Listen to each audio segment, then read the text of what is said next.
Some artists painted heaven, others painted ideals. Caravaggio painted people as they actually were, flawed, wounded, desperate, and searching for grace. His art shocked the church, disturbed polite society, and forever changed the way religious stories were told. Today, on Divine Imagination, we enter a world of shadows and light, where sin and redemption collide and faith unfolds with dramatic intensity. Michelangelo Merisi da Caravaggio lived a life as intense as his paintings. He fought in the streets, clashed with authority, and was forced to flee Rome after killing a man. Yet, at the same time, Caravaggio received some of the most important religious commissions of his era. Churches trusted him to depict saints, martyrs, and the life of Christ, and even as he lived on the margins of society. This contradiction lies at the heart of his work, a man deeply familiar with sin, painting stories of redemption. Before Caravaggio, religious art often idealized its subjects. Saints were clean, composed, and distant, figures to admire, not to recognize. Caravaggio shattered that tradition. He painted saints with dirty feet, apostles with wrinkled faces, Mary not as an untouchable icon, but as a grieving mother. He brought the sacred story down to street level, into taverns, alleys, and ordinary lives. This was not irreverence. It was theology, the belief that grace enters the world as it is, not as we wish it to be.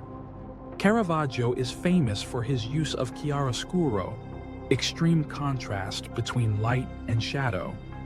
But this was more than a stylistic choice. Light in Caravaggio's paintings functions almost like a character. It exposes, it interrupts, it calls. In scenes of conversion on the way to Damascus, light breaks suddenly into darkness, echoing the Christian belief that grace arrives unannounced. The moment of transformation is not gentle, it is disruptive, uncomfortable, impossible to ignore. Caravaggio refused to soften human failure. His figures sweat, bleed, doubt, and recoil. When he painted sinners, he did not stand above them. He stood among them. In this way, Caravaggio's religious art feels almost confessional, as though he were painting his own inner struggles onto the canvas. His saints do not float above suffering. They endure it.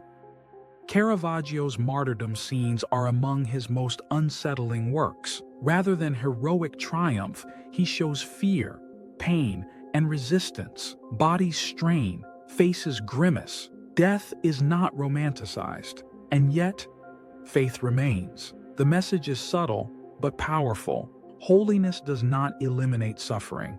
It meets it. Caravaggio's realism scandalized many religious authorities. Some of his works were rejected for being too crude, too physical, too real.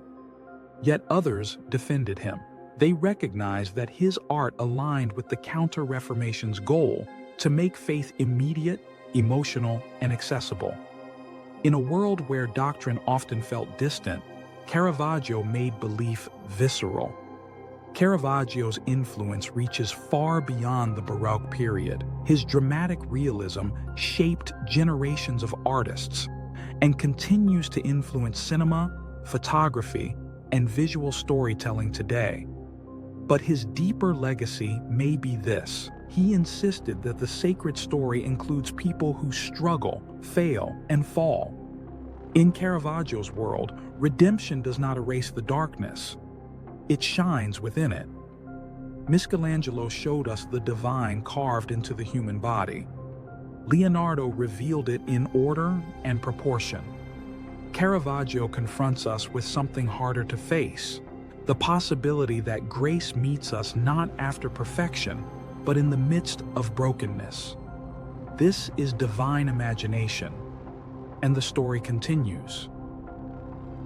Don't miss our next episode.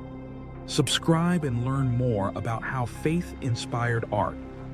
Patheos.com, exploring the impact of faith in our lives.